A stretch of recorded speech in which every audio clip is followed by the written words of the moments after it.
Good morning, Shabbat Shalom, and welcome to United Israel World Union. Happy birthday and happy anniversary to United Israel, by the way, because today marks the 77 years ago on this day, April the 17th, 1944, United Israel World Union was officially incorporated in the state of New York. And so that means that today we are entering into our 78th year as an organization dedicated to educational, biblical, religious educational outreach. So that's a pretty big deal, I think. And so I'm happy to say thank you to all of you who are part of what we are doing. And I want to just announce that. I also want to tell you a little bit about next Sunday, not tomorrow, but Sunday, April the 25th, we will be holding, according to our Constitution and bylaws, our annual meeting. Now, because of COVID caution and so forth over the last couple of years, we've not been able to meet in person. What we have done instead is we've done an online Zoom meeting.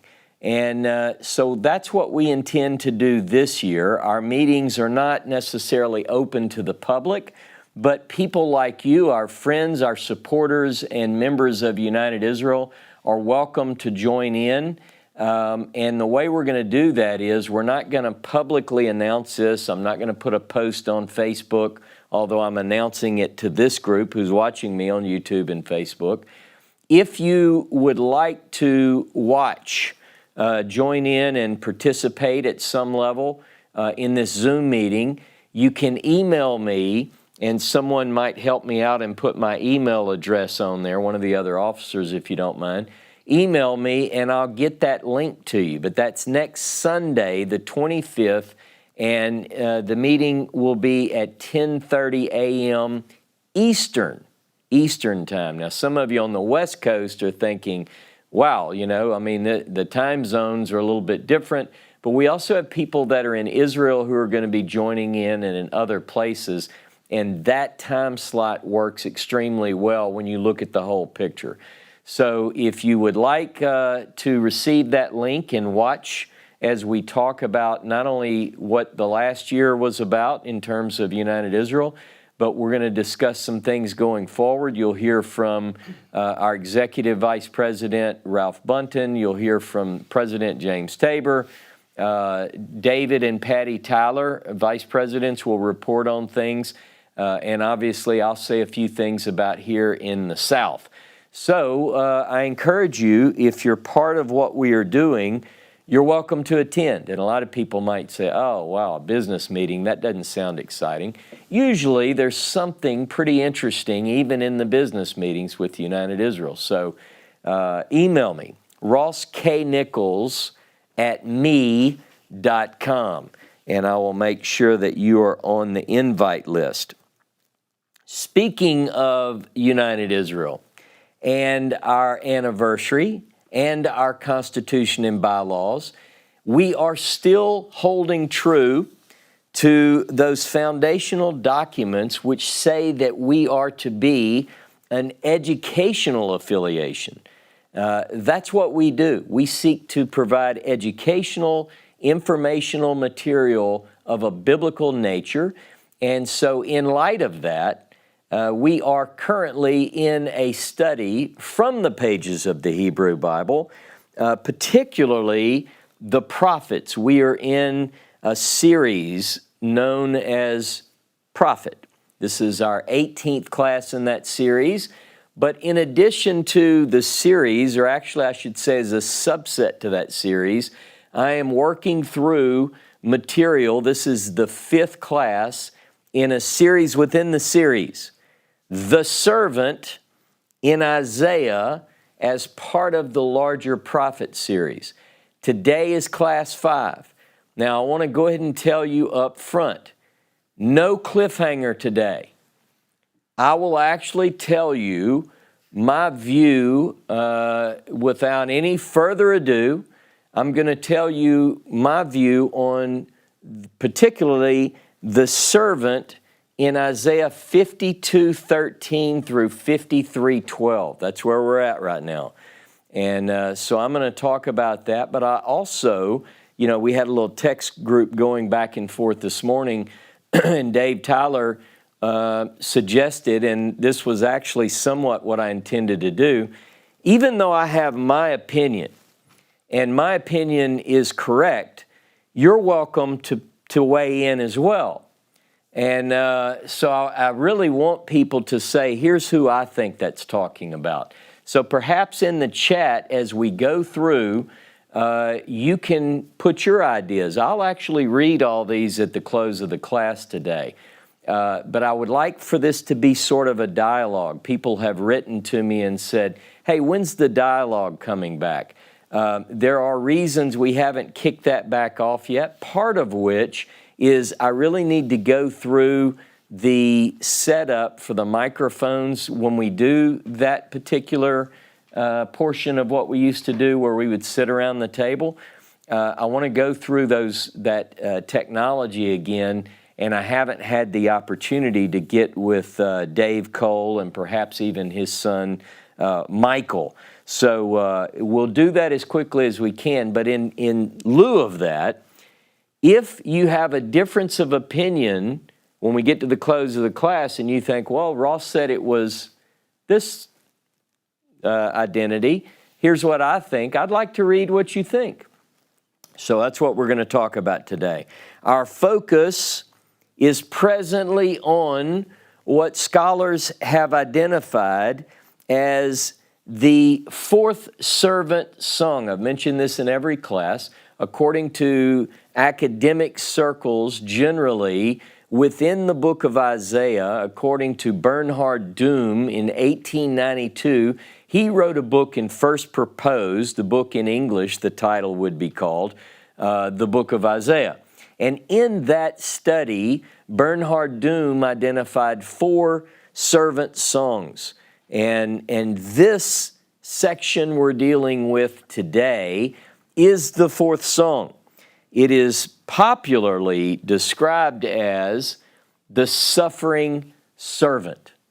The suffering servant. So you have the servant songs, and within the servant songs, there is, according to many people, a description of one servant who goes through a very, very difficult times, let's call it plural, and therefore earns the title, the suffering servant. So, specifically to this particular song, we are interested in, I'm interested in, I think you're interested in, if possible, coming to an understanding concerning the intended identity of the servant herein described. And again, today, I'll tell you what I think. At the end of the class, I want to go back through these notes when you're all relaxing, and I just want to read some of your opinions as well. Now, I'm going to begin today's class by reading this particular song, and I want you to listen closely. But I want to tell you about my reading today. I won't be reading it in a form that you've ever heard it before, probably, most of you, because I'm not going to kick my class off today by reading from a popular Jewish or Christian translation of the text. I have something else. I'm going to work through, I'm going to read you 15 verses according to James Tabor's translation as part of the Transparent English Bible. And some of you think, wow, I know about the book of Genesis that's been published, and I know that there have been other sections published, or I've heard of it, but I've never seen anything other than the Genesis. This project originally was intended to get as close to, this is the purpose of this project, to get as close to the original text. It allows you to peer through the English That's why it's called the Transparent English Bible. You're looking at the English, and underneath that, very dimly, you can see the Hebrew that's underlying it. So I'm going to read you these 15 verses. Now, I know that you probably know this, but I have to say it again. When most people discuss this debated topic, they say Isaiah 53. Isaiah 53 is about the suffering servant. I want to put that aside just for a moment and say it in a little more accurate way. We're dealing with 15 verses in 2nd Isaiah that begin, according to the numbering in your Bible, in 52:13 and run without a break through the end of chapter 53. So it's technically not just chapter 53. There are a couple of verses from 52 because we're going from space to space and following the ancient divisions that I've talked about over and over, the white spaces in the original text. Also, I want to say one thing further about the translation which I am about to read. This translation of Isaiah 52:13 through 53:12 has, it incorporates or pulls into some readings from the Dead Sea Scroll, 1Q Isaiah. Now, some of you probably know this, but when you read online or you read a book and it makes a reference to a text from Qumran, the first numeral, number 1, indicates the cave that it was found in. So Q stands for Qumran. So if you see 1Q, it means cave 1 from Qumran. Jodell the other day posted a Dead Sea Scroll, a Deuteronomy fragment, which is known as the All Souls Deuteronomy. And that particular scroll fragment is 4Q41. So it's from cave 4. And so that's just a little bit of side information for you. Well, 1Q Isaiah was discovered. It's a document. It's a beautiful, beautiful document. And it is the entire book of Isaiah was discovered in Cave 1 at Qumran by the Bedouin. And I talk about this in my book, The Moses Scroll. So some of you are saying, oh, yeah, I know that. So this particular translation does include some interesting variant readings that made it into this translation from the Transparent English Bible. So here we go. I'm going to open up, and some of you are saying, wow, I wish I had this. Well, this is old. You've had to have been around for a while to get this. But I'll see what I can do to help you out. So here is the suffering servant. Behold, my servant will act wisely. He will be exalted and lifted up and be very high. Just as many were astonished at you, so his appearance was disfigured beyond that of a man, and his form beyond that of the sons of man. Thus will he startle many nations. Kings shall shut their mouths over him, because that which was not told them they will see. That which they had not heard they shall understand. Who has believed our report? And upon whom is the arm of Yod-Heh-Vav-Heh revealed? So he grew up before him like a tender shoot and as a root from dry ground. He had no beauty and no splendor, so we would look at him, and no appearance, so we would desire him. He was despised and rejected of men, a man of pains and knowing infirmities. And we despised him as one hides the face from him, and we did not consider him. Surely he took up our infirmities and our pains. He carried them, and we considered him beaten, struck of Elohim, and afflicted. and he was pierced for our transgressions, crushed for our iniquities. A chastisement for our wholeness was upon him, and with his wounds there was healing for us. And we, like the sheep, have wandered off. We've turned each one of us to his own way. Yod-Heh-Vav-Heh has caused the iniquity of us all to fall on him. He was oppressed and he was afflicted, and he did not open his mouth. Like the lamb, he was led to the slaughter, and like a sheep before the one shearing her is silent, so he did not open his mouth. By restraint and by justice he was taken, and who considered his generation? For he was cut off from the land of the living ones. For the transgression of his people, a stroke was upon them. And they appointed his grave with the wicked ones, and with the rich in his death, though he had done no violence, and no deceit was in his mouth.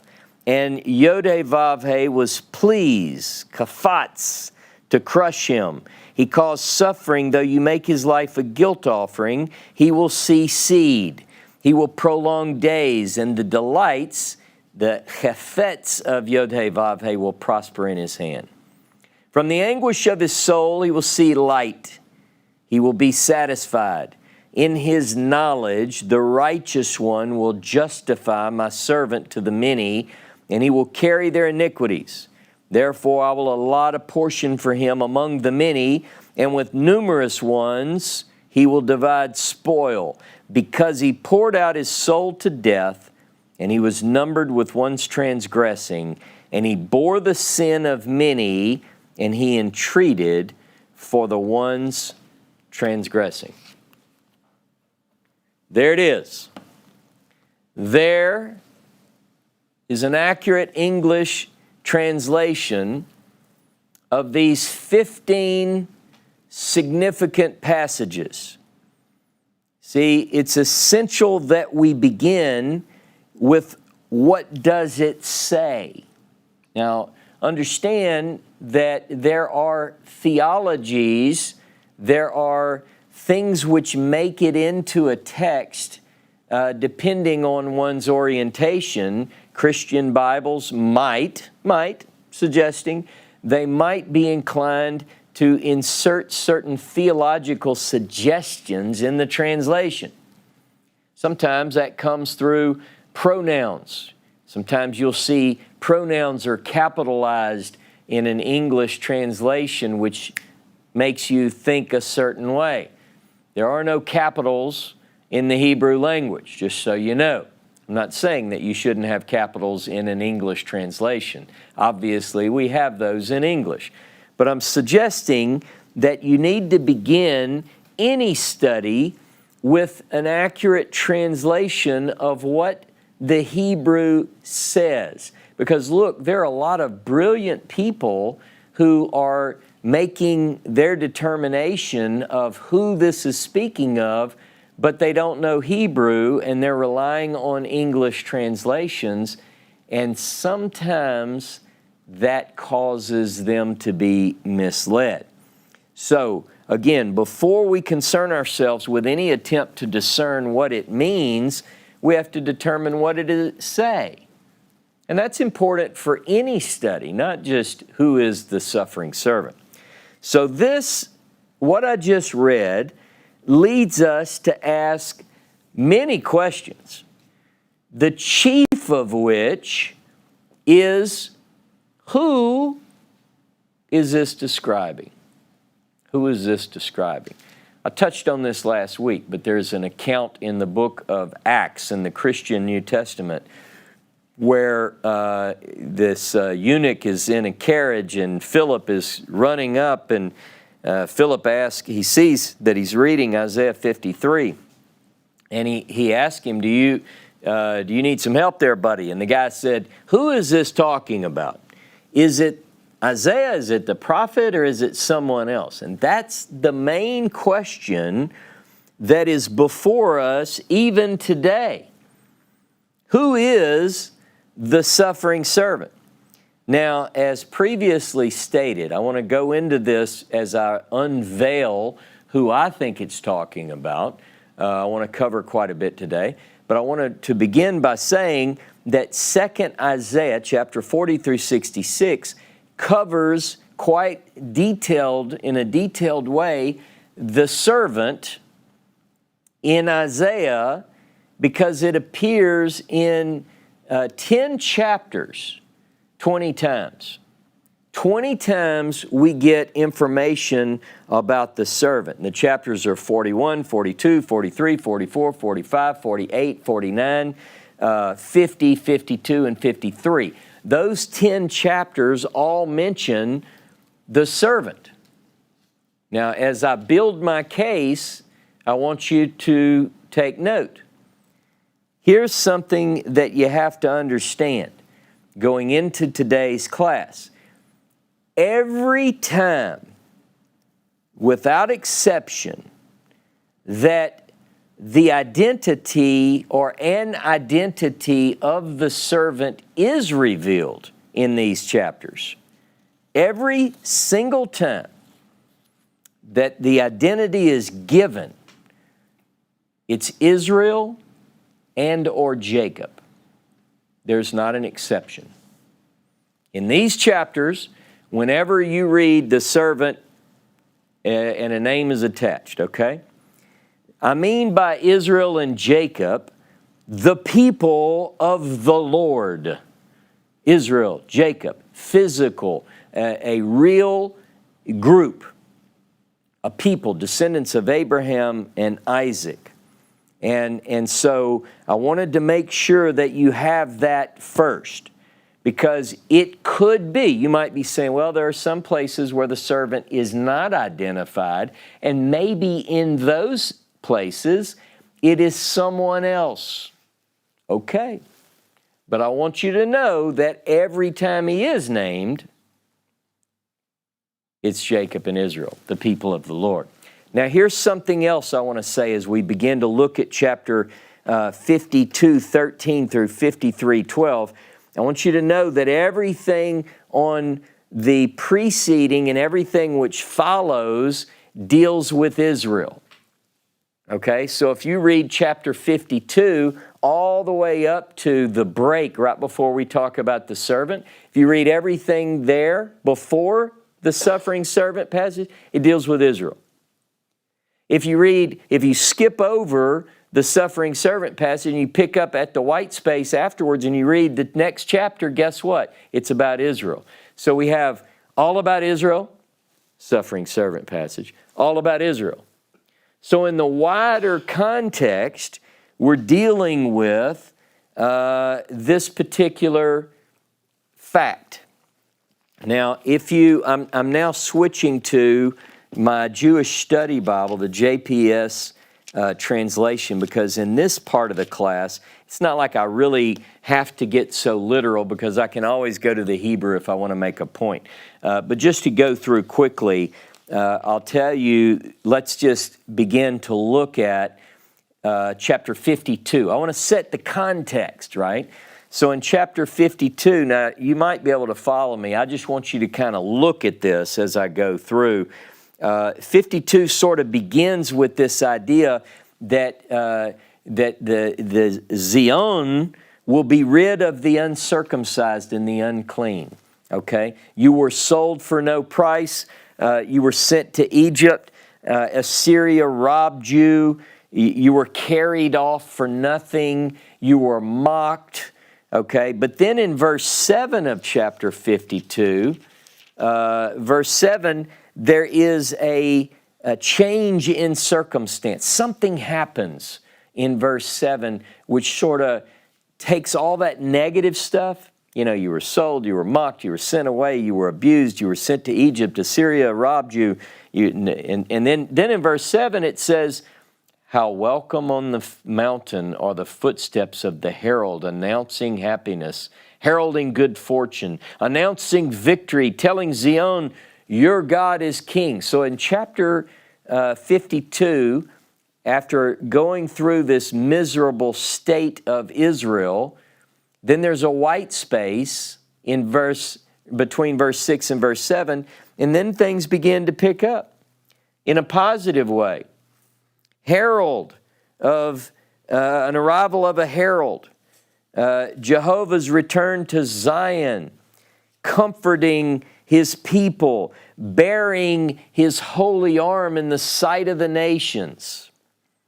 Victory is going to be seen by all.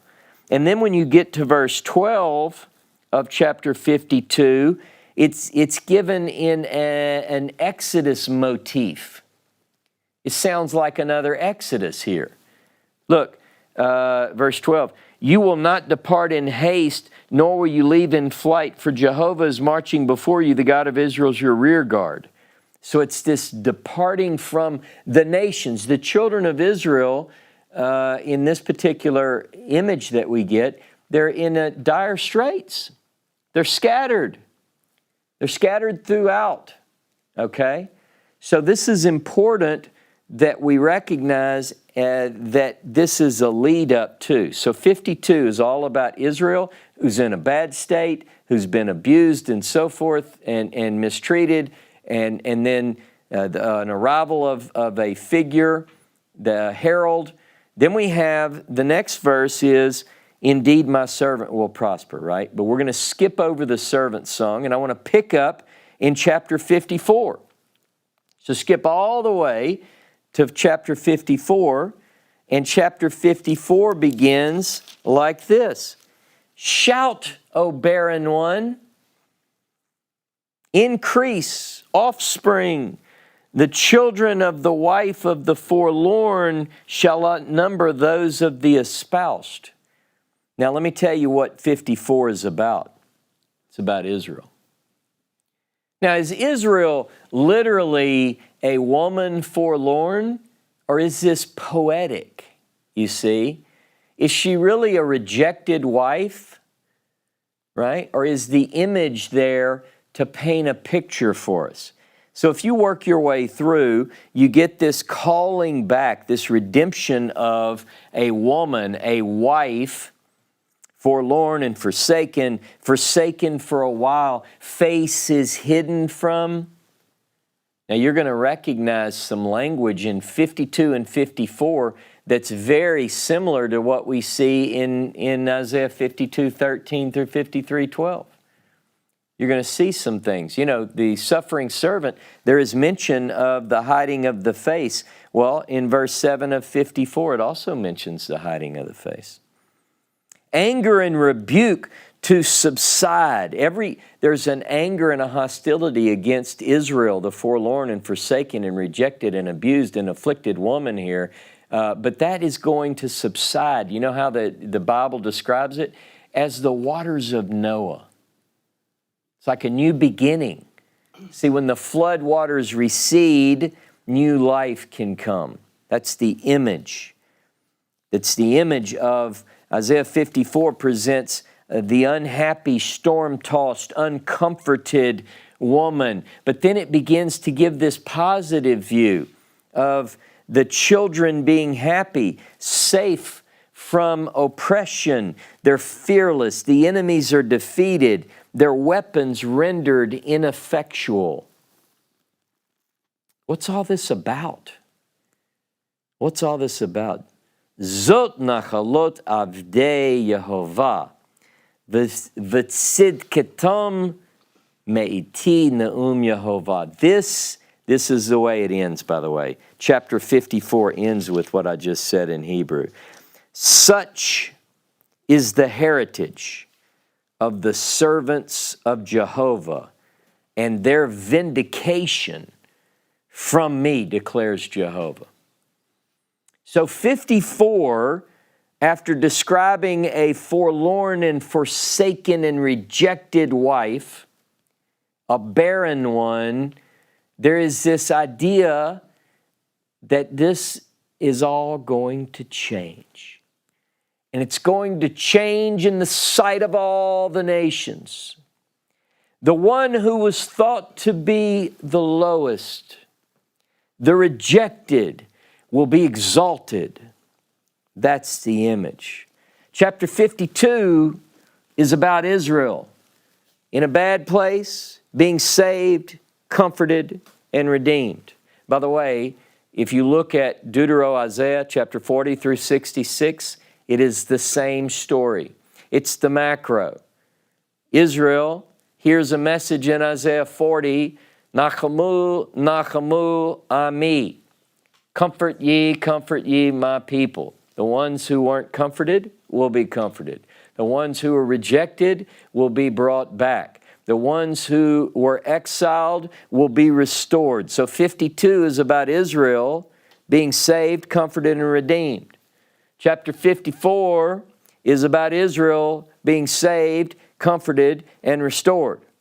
All of this is in the sight of the nations, and it's about a vindication.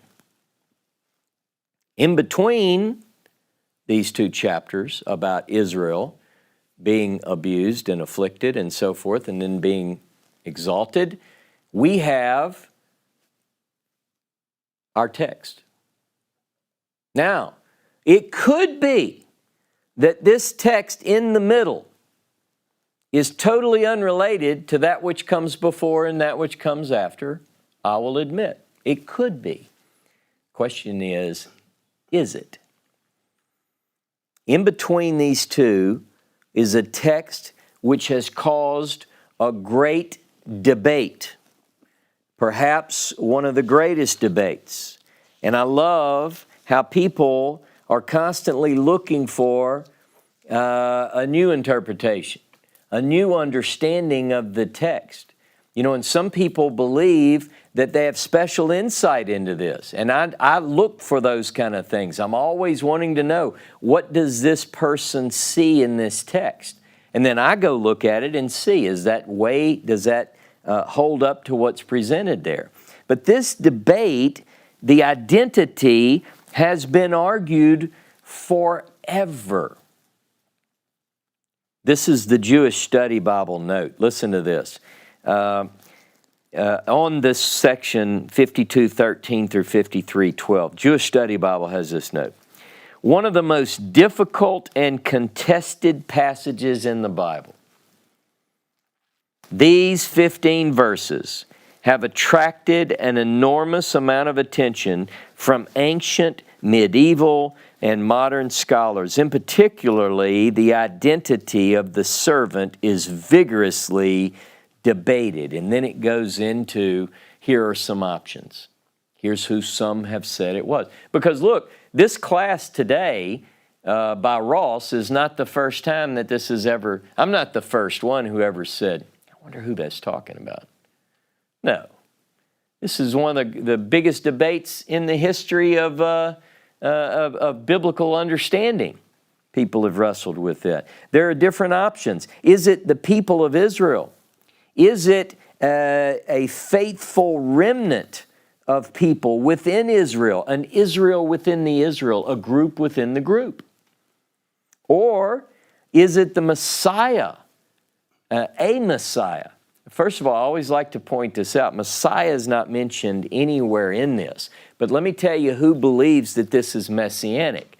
Jews believe, there are Jewish, let me say this, there are Jews who believe that this is messianic. And we get records of their opinions in Jewish literature, in the Talmud and in the Midrashim. These Midrash are very interesting. In fact, I have one, I just happen to have one right here on my desk because I wanted to read it to you. This one is called Midrash Pesikta Rabbah. All right? This particular Midrash says the following. This is, according to the context, God, or in the Midrash, this is not in the Scripture. In the Midrash, God is speaking to the Messiah. Here we go. Their sins will be upon you like a yoke of iron. They will choke your spirit. Because of their sins, your tongue will cleave to the roof of your mouth. Do you accept this? If not, I will remove the decree from you. And the Messiah replies, Master of the worlds, how long will this last? God replies, Ephraim, my true Messiah, Ever since the 6 days of creation, you've taken this ordeal upon yourself. At this moment, your pain is my pain. And the Messiah replies, Master of the worlds, I accept this with gladness in my soul and joy in my heart, so that not a single one of the house of Israel should perish. Not only for those alive, but also the dead. It is enough that the servant be like the master. Midrash Pesikta Rabbah 36. Interesting passage. And what we have is we have other Jewish literature that identifies Isaiah 53 with the Messiah. There, where it talks about how he is afflicted and so forth, the rabbis in the Talmud, one reference says that this Messiah is the Messiah who has leprosy, the leper scholar. And you can find that in Sanhedrin 98 and 99, where it talks about possibilities for the Messiah. But this idea, this midrash, is interesting because the Messiah who's speaking is Ephraim. Now remember, a midrash is something that's allegorical. So what this midrash is telling us is that the Messiah who is speaking in Isaiah 53, or in this particular midrash, is the suffering Messiah, which is a people known as Ephraim. Now, some have proposed that this text is a historical person, that the person, that the one being described here is not a people, but a specific person. And there are various candidates for this. Some of the ones that have been proposed in Jewish literature or Christian literature, you have Moses, you have Elijah, you have Isaiah, you have Jeremiah, you have Jesus, and others that are based on words and phrases from the text found in various other places in Scripture. Patty Tyler sent me some things that she worked up that are fascinating, where she ties together the clues. She's done a lot of work on this, where she's tied together a lot of the clues that are in this section on the suffering servant and shown that in many, many occurrences, it lines up with Hezekiah. Interesting. Hezekiah is a godly king. He lives at the time of Isaiah. Could he be the suffering servant? Look at Jeremiah. Jeremiah is a candidate that I have considered quite often. Saadia Gaon, this great Jewish scholar, that's his pick. It's Mordecai Schreiber's pick. You know, this is not anything new here. This is interesting, and I'll tell you one of the key places. Look with me at Jeremiah. Wait, first of all, let me say while you're in Isaiah 53, if you have the Jewish Study Bible, the note here mentions Jeremiah as a candidate. It says, because of the marked similarities between the language describing the servant and Jeremiah's description of himself, Saadia Gaon argued that the text refers to Jeremiah. Now, by the way, there's a misprint in the Jewish Study Bible. Only Bible nerds like me find typos and wrong references. The Jewish Study Bible says that you can find this in Jeremiah 10, 18 through 24, but the truth is you will not find it there. You'll find it in Jeremiah 11, 18 through 24. So, Jeremiah 11, let's look at that, and I want to read you verse 18. Jeremiah 11, 18, the Lord informed me, and I knew. Then you let me see their deeds, for I was like a lamb led to the slaughter. I did not realize that it was against me that they fashioned their plots. Let us destroy the tree with its fruit. Let us cut him off from the land of the living, that his name be remembered no more. O Jehovah of hosts, O just judge, who test the thoughts and the mind, let me see your retribution upon them, for I lay my case before you. Now, there's some interesting correlation between Jeremiah 11, 18 through 24, and other passages in Jeremiah, and the suffering servant. Even in this few verses here, led like a lamb to the slaughter, let us destroy, cut him off from the land of the living. There are other things that made past researchers think that Jeremiah might be the servant. And some of those are quite interesting. You know, it's this constant reference to the servant. There are 6 passages which say, from the womb I knew you. And people go, Jeremiah 1 says, from the womb. Okay, so this is an interesting proposal. Jesus of Nazareth. New Testament writers quote from these 15 verses. These 15, Isaiah 52, 13 through 53, 12. New Testament writers quote from those 15 verses 10 times. 10 times. In Matthew chapter 8, the 8th reason proof, or the 8th proof text that Matthew pulls in is from this section of Scripture. In other words, Matthew, as you know, if you recall, or some of you might be Christians, I don't know.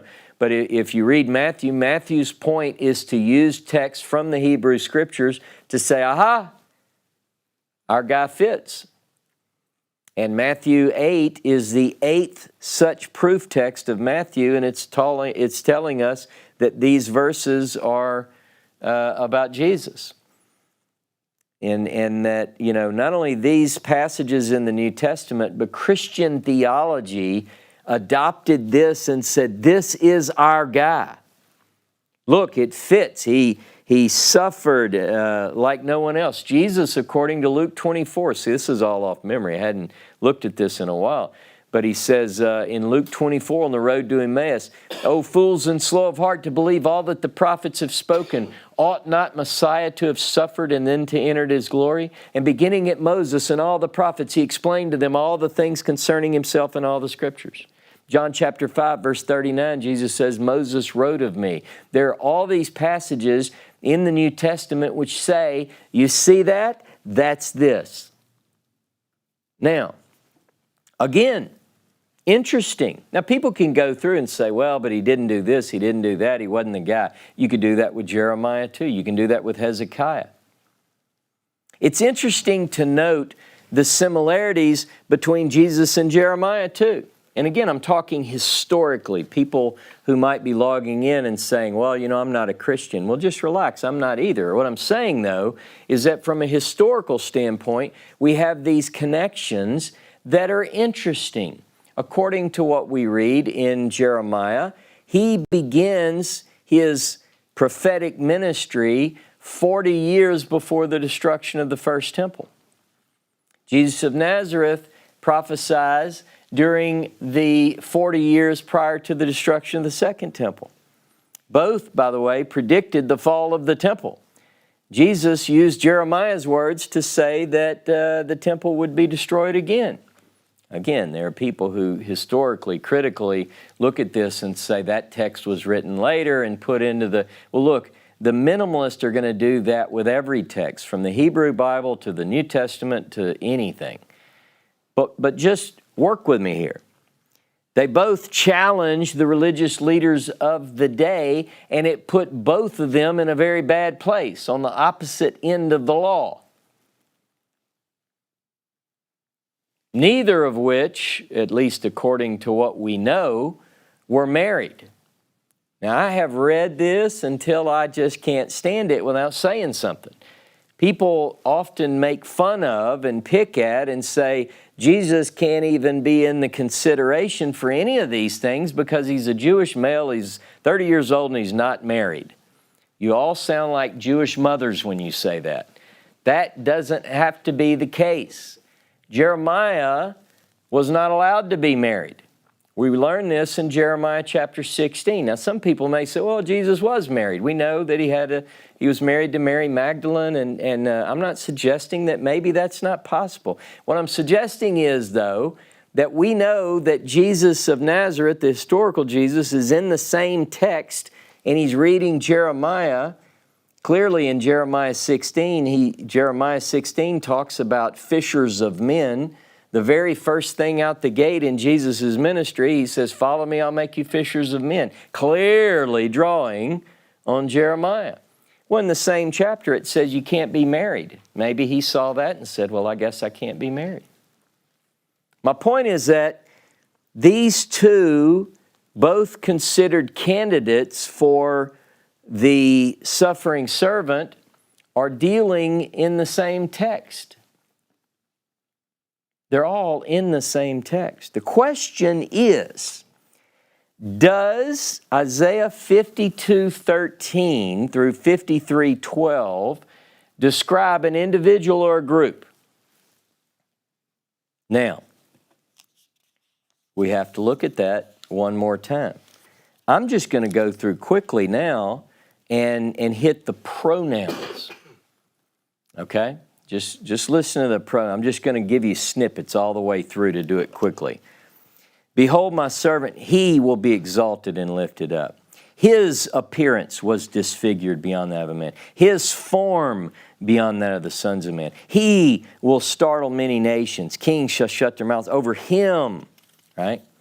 So he grew up like a tender shoot. He had no beauty that we would look at him or that we would desire him. He was despised and rejected, a man of pains, and we despised him, hid our face from him, did not consider him. Surely he took up our infirmity. He carried them. We considered him beaten and struck. He was pierced. The chastisement of our wholeness was upon him. With his wounds. Iniquity of us all to fall on him. He was oppressed. He was afflicted. He did not open his mouth. Like a lamb, he was led to the slaughter. So did he not open his mouth. By restraint and justice, he was taken. You following me? I'm not done yet. He was cut off from the land of the living. For the transgression of his people. And they appointed his grave in his death, though he had done no violence. In his mouth, crush him, he caused suffering. Make his life a guilt offering. He will see seed. He will prolong days. Prosper in his hand. Anguish of his soul. He will see light in his knowledge. He will carry. He will divide the spoil. Because he poured out his soul to death, he was numbered. He bore the sin of many. All right. I mean, he. You say, well, could that be it? Well, I mean, contextually in reading it, it seems to be describing in masculine singular pronouns this figure. Now, you know, there are other questions. People go, well, who's speaking? Who is, is it the nations of the world? Tovia Singer has a big section on this in his work, which represents primarily the Jewish view. Is it the nations of the world that are speaking?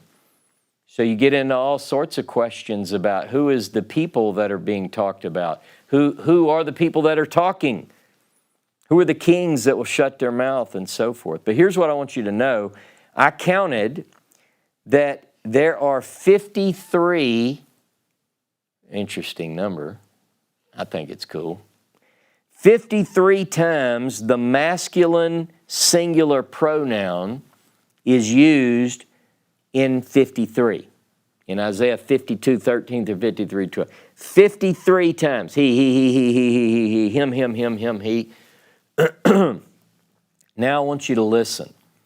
I want to go through kind of a recap. Physical characteristics as clues, okay? Now, you're going to probably want to wait on John Baruch Perry's notes on this because I wrote these last night, so they're kind of lengthy. Physical characteristics derived from the text. We're talking about the suffering servant. The appearance and form is disfigured. No beauty, splendor that we would look at him or consider him. Man of pains, knowing infirmities. We get the idea that the suffering servant is being described as sick or sickly, injured, in fact, abused and so forth, right? There is another section that I identify that I just labeled abuse, maltreatment of the suffering servant. We read that the servant is despised and rejected, beaten, struck, and afflicted, pierced, crushed, wounded, oppressed, afflicted, crushed, suffered, anguished, numbered with one's transgressing. All of these ideas about abuse and maltreatment are important. And then I have a section called his willingness, acceptance, or at least his response to this treatment and so forth. It says the servant will act wisely, silent, not opening the mouth. That phrase is used twice, not opening the mouth. Did no violence, no deceit was found in his mouth. So not only is he honest, but doesn't speak at all in response to enemies, I guess you would say. The role in all this of the suffering servant took up infirmities, pains. It says he carried them, okay? This individual or this figure or this people, the suffering servant, is pierced for our transgressions, crushed for our iniquities. Chastisement for our wholeness is on him, healing for us with his wounds. Iniquity of us all fell to him. Life is a guilt offering and entreated for the ones transgressing. All of those deal with the role of the suffering servant. Then you get into the demise, the end of the end for the suffering servant. By restraint and justice, he was taken, cut off from the land of the living. The grave is with the wicked ones, plural. And this person or this servant poured out the soul to death. It seems that this person dies. And you could say, well, it's symbolic, it's metaphor. I mean, it could be. I mean, remember, 52 and 54 both deal with Israel. 54 compares Israel to a wife. You know, the nation as a woman. So what's the reward for the suffering servant? Exalted and lifted up and very high. Recognized by kings will startle nations. Kings will shut their mouths. This servant is rewarded in that they'll see seed, length of days. The delight of Jehovah prospers in the servant's hand. The servant will see light, be satisfied. The servant will be allotted a portion among the many. And with the numbered ones divide the spoil. It certainly sounds like an individual. And that's why people have come up with various individuals. Is it Moses? Is it Elijah? Is it Isaiah, Jeremiah, Ezekiel? You know, who is it? But without going point by point, let us consider a couple of clues that people typically miss. If you look at verse 9 in Isaiah 53, verse 9, it says, 53:9, and they appointed his grave with the wicked ones and with the rich in his deaths. Plural. Now, what does your translation say? Some translations will say singular, but in the Hebrew, it's plural. In fact, in verse 8, some translations also have trouble with this. He was cut off from the land of the living ones for the transgression of his people. A stroke was upon, some translations say him, but in the Hebrew it's them. So now that makes a big difference. If I say his death, singular, you're thinking of an individual, but if I say in his deaths, it's plural, it might be that this is suggesting a group. In Isaiah 53:3, it says, he was despised. Now in 2nd Isaiah and all the passages about the servant, that despised only occurs in one other place, and it's Isaiah 49. Isaiah 49, please go there with me. In chapter 49, this is a servant song. In fact, it's Bernhard Doom's second servant song or poem. And it says in chapter 49, let me just make sure you know who it is. Verse 3, he said to me, you are my servant Israel in whom I glory. Who's speaking? Israel. Who's the servant? Israel. Israel the servant is speaking. And look at verse 7. This is a dialogue between Jehovah and his servant. Thus says Jehovah, the Redeemer of Israel, his Holy One, to the despised one, to the abhorred nations. Okay? Now this translation, I just wanted to point out that Israel, the servant, is called despised one. And in Isaiah 53:3, we read that this servant, the despised one, is about to be very, very much redeemed.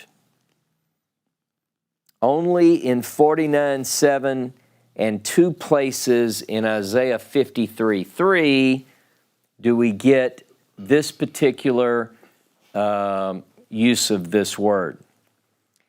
This is about the servant of the Lord. I believe that we're talking about a group within the larger group. I believe that there are some similarities between Jeremiah, let's say, or Jesus of Nazareth. You can find various things where you go, oh, that sounds very, but it's an allegory in some ways. We know from 2nd Isaiah, it's very, very clear. Every time he tells us who the servant is, it's Israel. But you say, but in Isaiah 49, the servant is going, in a text which says, let me make this point really clear before I go on. In chapter 49, verse 3, you are my servant Israel in whom I glory. Now look down at verse 5. And now the Lord has resolved, he who formed me in the womb to be his servant, to bring back Jacob to himself, that Israel may be restored to him. We know that Israel is the servant in this passage. And Israel has a job as the servant to bring back the larger group. You see that? Isaiah 43:10, for instance, says, you are my witnesses, plural, and my servant, singular, whom I have chosen. You're a group, and you're my servant. You see, Israel has always been the servant, always called, saved to serve. From the time they were in the land of Egypt, Shalakatami, let my people go, send forth my people that they might serve me.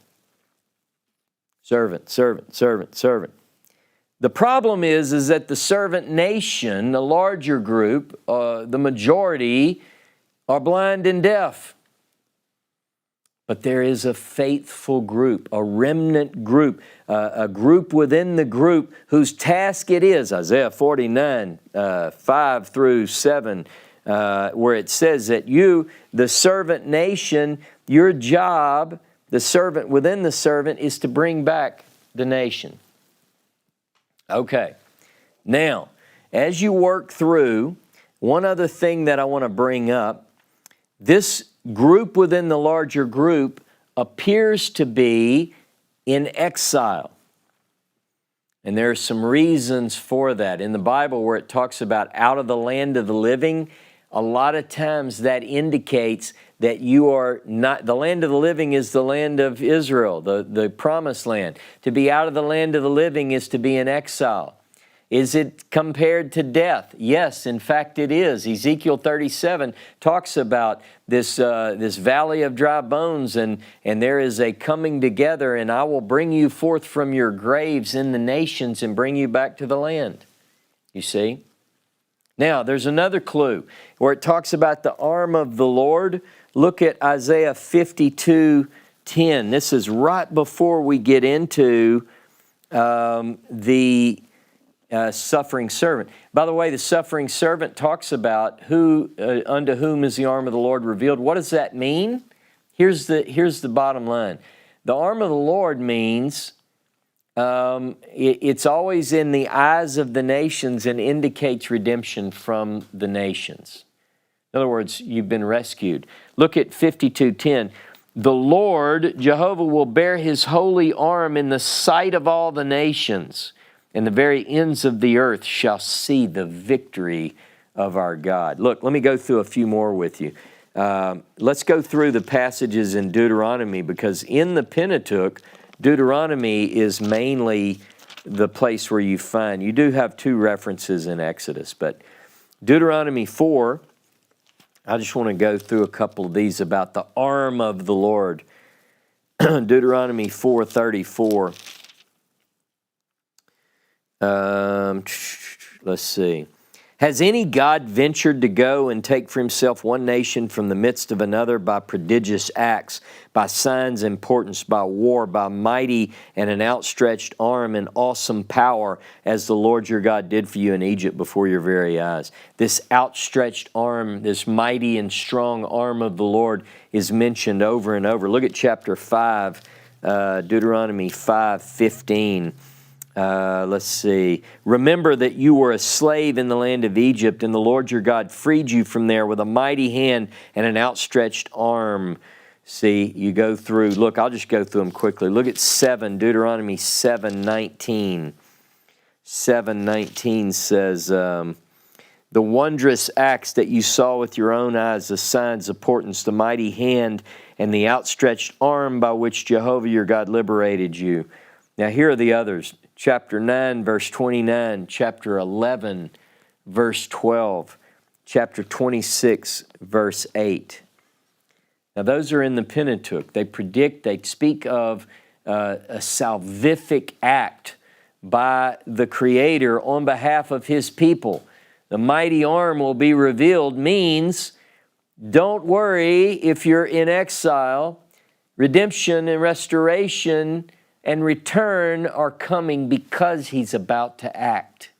Interesting that this phrase appears in Isaiah 53. Kings of the earth are putting their hands over their mouth and you know, what in the world is going on?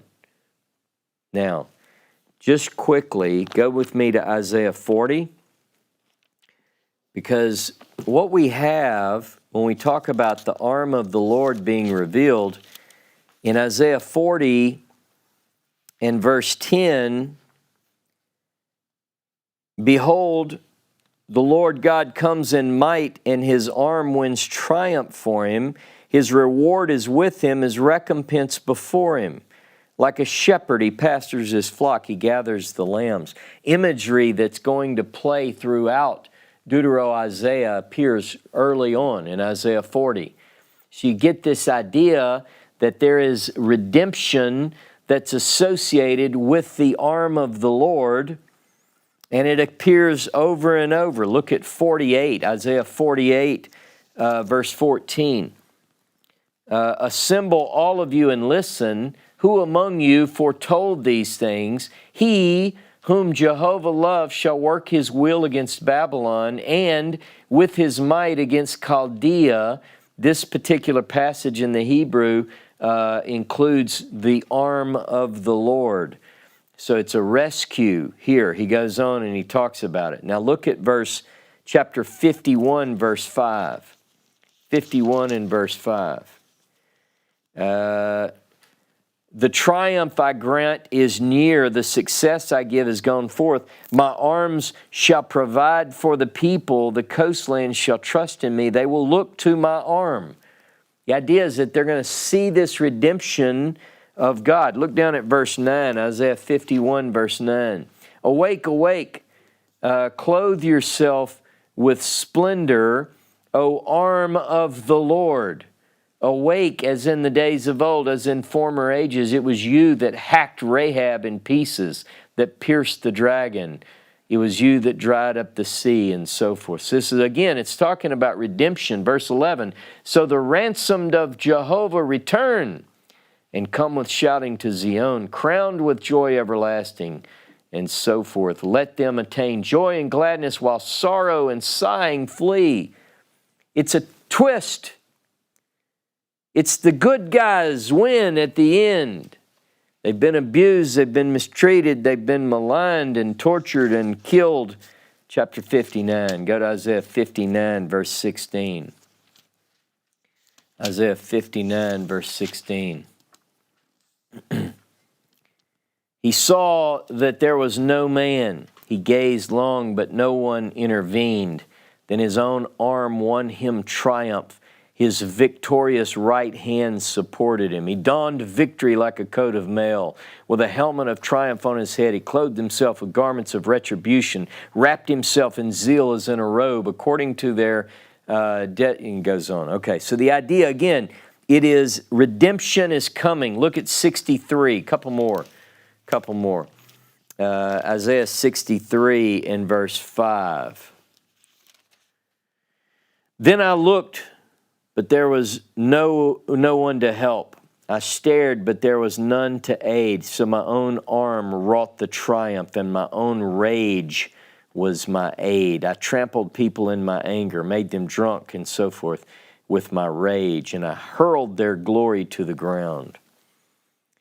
The story that we encounter in Isaiah 52 is about Israel being ultimately exalted. The story that we get in Isaiah 54 is the same. The story that we get in Isaiah 40 through 66 is about the salvation of Israel, who has paid dearly for their sins. They paid double. The warfare is over. The one who was servant to rulers, just as they were in the days of Egypt, will be rescued from that to their true role as servant of Jehovah. This, Isaiah 54 closes with, this is the heritage of the servants of Jehovah. The suffering servant will in the end be exalted.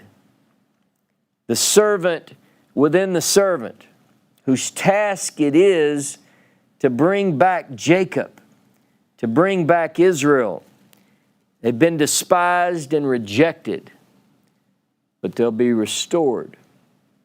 All those who hated Israel, Jacob, will be forced to see that God has exalted His servant, His son.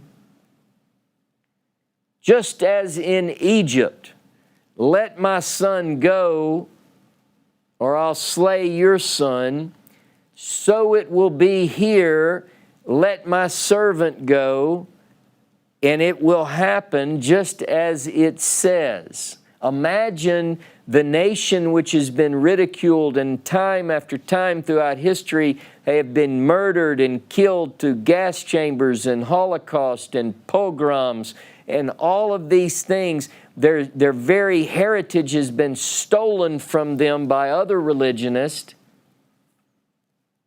But God will say, not so. This will shake the world. This will cause people to put their hands over their mouth. It is interesting to me that whenever Israel is abused and afflicted quite often, suffering. Throughout history, their opponents have said they deserve that. Now, if you happen to be from a religion who looks positively at the servant suffering as a redemptive part, isn't it interesting that some, about 2 billion at least, can look at this text and say the role of the servant suffering is to bring about healing and so forth. But if it's Israel that's suffering, historically people have said you did that to yourself. It's just an unfair way of looking at it. But at last, when Israel is restored, which is the singular most prophesied event in all of the Tanakh, when this comes about, the world will say, I never would have thought that the rejected, the ones who have been abused and maligned and mistreated and tortured and killed, and that is God, that throughout history, there have been countless righteous souls who in some way fit the description of Israel's suffering servant. And you know, I'm not Jewish and I'm not Christian, but from a historical standpoint, I can look at a Jeremiah and recognize that for the sake of the kingdom of God, he suffered daily. I can look at Jesus of Nazareth, and he suffered. I can look at those who were led naked into gas chambers because of who they were, and I can say they suffered greatly. The servant has suffered unimaginably through history. And yet ultimately, the servant will be exalted. And everyone will be forced to look at this and recognize that they have abused and mistreated the very one that God singled out to be the servant. Servant is mentioned 20 times in 10 chapters. Every time it's named, it's Israel and Jacob. Why is this passage any different? I'll tell you what I think. It's because it's the most positive vindication of the people that God chose in Scripture, and others wanted. Now all of a sudden, people want to be or want their character or their figure or their person to be that servant. I'm not denying that other historical people didn't fit, but I'm saying don't take from the people who paid doubly that which God is going to give them. You do not want to be on that side. I believe that this is talking about the servant within the servant for these reasons: the consistent identity of Israel as the servant, the context of chapter 52 and chapter 53 on either side, telling in different ways the same story of being abased and yet being redeemed and brought back. I believe that 52 and 54 sandwich 53, which also tells the how. I believe that Isaiah 40 through 66 deals with the restoration and the redemption of Israel as the greatest thing that has ever happened. I believe the plurality of deaths indicate, the plurality of deaths in his deaths indicates that this is not a singular figure, although 53 times in Isaiah 53, 52:13 through 53:12. It's used in the singular masculine. I think it's talking about a group.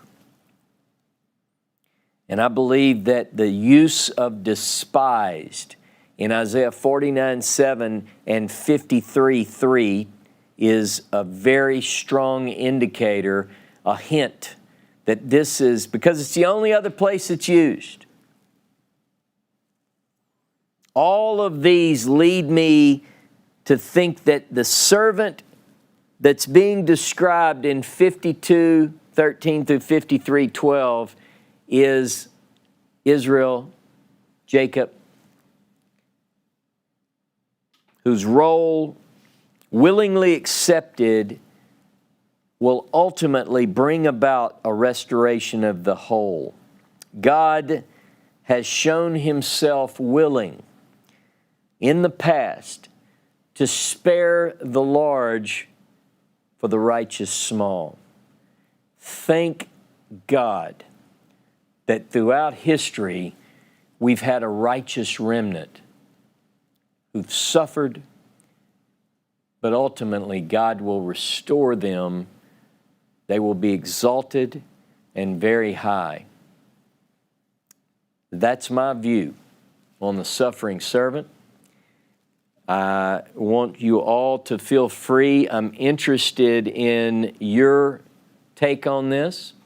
Some of you may have different views. I really want to read through these this afternoon. So continue to comment here and let me know who you think it is. You know, my view is one view, but what do you think? Is it a person? Is it a group? We'll be back next week for another class from the Scripture. And don't forget, if you are interested in participating in the United Israel Business Meeting, our annual 78th annual United Israel Business Meeting, send me an email, rossknichols@me.com, and I'll give you some more details. Shabbat Shalom, Shavua Tov. Be blessed. I'll see you next week.